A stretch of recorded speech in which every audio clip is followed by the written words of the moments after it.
Hello and welcome everyone to another StarCraft 2 England cast.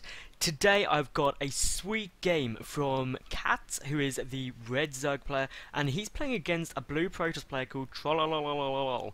I maybe got the amount of olololols wrong, but that's cool. I'm just going to call him Troll. Now, I've seen a lot of games from Troll, most of which aren't worth casting really, because he can tend to have an interesting play style, to say the least. But, I mean, to be honest, I'm just interested to see what Katz does, because Katz is known himself as doing a bit of a funky thing occasionally. Aside from the fact that he does sing on his stream, which is hilarious, he's also a pretty cool guy. And here we go, we're going to get a 7 ball. So this is what I mean, Katz, he can do some pretty crazy stuff as well. So against the kind of player who does have a bit of a reputation for doing weird stuff, obviously this is a good move. So it's actually going to work out really well for Cats, because the pylon is down there, and well, basically that is going to mean the Troll is very vulnerable to any kind of early pressure. But the probe is on its way. The probe will see what madness is going to ensue, and basically it's all up to Cats. Can he do a good amount of damage, or is he just faking it? He could just get the queen out early, but that's why that probe is sticking around to see, are 3 Zerglings going to be on the cards? If so, I need to wall off very, very quickly. Already you'll see up at Troll's base, he is getting down that forge, and basically now we've got the double extract trick just to get as many Zerglings out as possible. And this is such a, well, it's a pretty much an all-in build out of Cats here. He knows by reputation that he's probably quite likely to get some kind of weird build and doesn't want to mess around with it, so he's just going on for the pressure. And well, it could be a very quick game, or likewise it may not be, so we'll wait and see on what can happen. Because obviously if it's close, as in Cats doesn't kills some stuff but doesn't actually manage to outright kill or Troll, then we can actually get into a situation where this game will go on a lot longer, and this wall off for Troll sounded very good. A complete wall off form. Now these Zerglings are not going to do anything, so Cat, you're going to have to think of another plan. But transitioning out of this already, just getting those 6 Zerglings quick, now the Queen and drones on their way. Obviously, once that photon cannon finishes, there is no way these Zerglings can do anything, and we may actually see the center gateway cancelled. Or, I mean, we should do. Anyway, we may not. If we don't, then it's going to be pretty funky, and I'm really interested to see what Troll would do. But for now, he hasn't actually cancelled it. He does have it no, he doesn't have it selected, so we will wait and see whether this does get cancelled or not. So far, no units in production at all. And we do have a probe sitting down here. Now, I'm interested to see what's going to be going on there. And it's really looking like Troll is going to allow that to finish building, and he does. Now, this means that this is kind of a 2 gateway opening. The Nexus will come down after this, but of course the option to pump out a lot of units. And my money now is basically on the forge getting taken out at some point just to get through, so no +1 upgrades.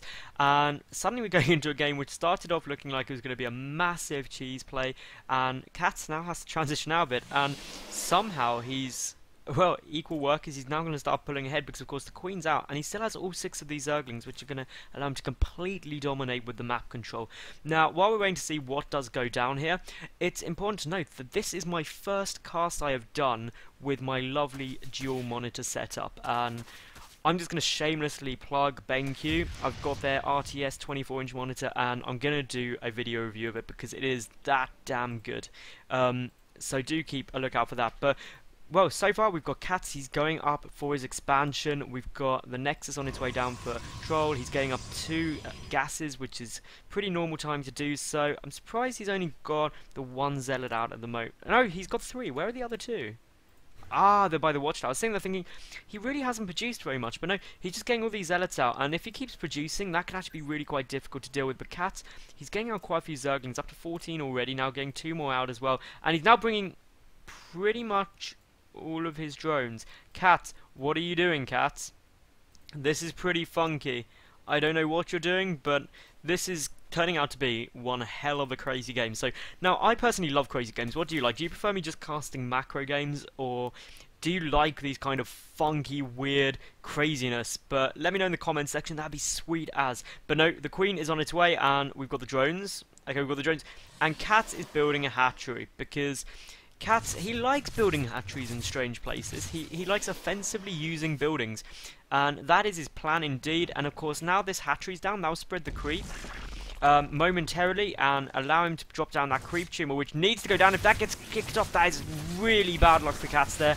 Obviously, he needs that creep tumor to go down, and with that, he can then basically spread the creep and start building spines. But 2 Stalkers are out now, and this could put a very quick end to Katz's basic plan, because, of course, if the creep tumor doesn't go down, then it's problems. Katz, he may end up just allowing that hatchery to keep going. The second queen on its way up, and this queen actually taking a load of damage. A great transfuse goes down there, and there goes the cancel on the hatchery, but the creep tumor not actually coming down in time yet.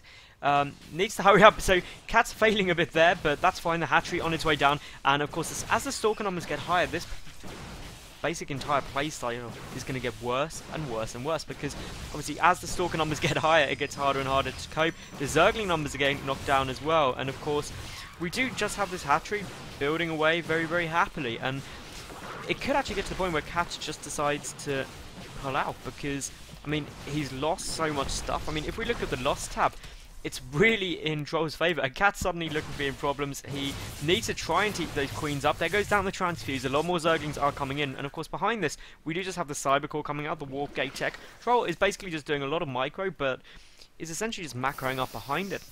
And I mean, in terms of the work count, he's so far ahead now, it's insane. And Katz has to do something to make this work. But so far, we're getting down a lot more gateways and the Twilight Council. So this is probably going to be a blink play, a 5-gate blink, which is a really, really nice build. And on this map as well, because you can just come down here, you can blink up if you get vision of the high ground with an observer or something. So we may see come down a robotics facility at some second now. God, that was really hard to say. But anyway, we've got Stalkers. They're coming across the map. We do have the Zerglings without speed, though speed only just starting here for Katz. And to be honest, I think Troll is in an amazingly good spot right now. Katz is trying to see, and there you go. Did you see the Queen with the Watchtower? Yeah, so that was the giveaway of what was happening, and really meant the Troll was able to defend it pretty nicely. So we do have this Overlord getting taken out, and basically Katz is now pretty much dead. So for the sake of keeping this video quick, let's speed this up and just see what happens, because, well, so far it's just a lot of Stalkers getting taken down. We've got the Zerglings there running in, and actually, surprisingly, Katz is doing surprisingly well. If he does get us around on these Stalkers, slowing this back down to faster speed, we do have, well, a good split. This one Stalker is probably going to die, but the rest will be saved. And somehow Katz held that off. And of course, the Overlords are there getting ready to get scouting information. The Stalker's pulling back, but to be honest, I think Troll's best bet now would just be to macro up and just go for the push he wants to do. Don't try and rush it, because he's just got so much more stuff. It's fine, so why not just go for it? And here we go, another gateway being added on here. A lot of Stalkers, quite a few sentries. The sentries will help massively against the speedlings just to keep those Stalkers alive. But blink as well, very, very effective in basically making the Stalkers last so much longer. And that is really kind of the pinnacle of blink micro, is just as the Stalkers at the front get damaged, you blink them to the back so they can keep shooting without actually dying, which is fantastic. The shields also recover, so in their next engage they have that little bit more life. We do have quite a few Zerglings there, but good forward blink. It does get surrounded though, so maybe a bit too brave, and we will see quite a few Stalkers go down. And well, that was less than ideal. I think Troll was hoping to catch Katz off guard there. The pylon on its way down, and of course now those Zerglings are getting taken out, then we do have a bit of a Zergling counter push, but some Stalkers are there, but they're not actually watching. The pylon goes down to complete the wall off though, and now this is pretty much all over. As you can see, Troll over double the supply now of Katz, and while Katz does have his next hatchery down, he's not in a good spot because he just doesn't have the income to deal with this. We do have a pylon up on the high ground, and that is never a nice sign. The sentries do have energy for some force fields, and some good force fields will pretty much end this, but to be honest, there's not even enough Zerglings to engage this head on. They can't get us around, and the force fields are there just for fun, and there's the GG. Well played. So that was a great game. If you did like it, please give it a thumbs up, subscribe as well. New high level games up every single day, usually some cool ones as well, so do check that out, and let me know in the comments section, do you like these cool games, or do you prefer me just to stick to your pretty standard, high-end, more macro-orientated games? Let me know in the comments section, but most importantly, thank you very much for watching. I hope you enjoyed. Bye for now.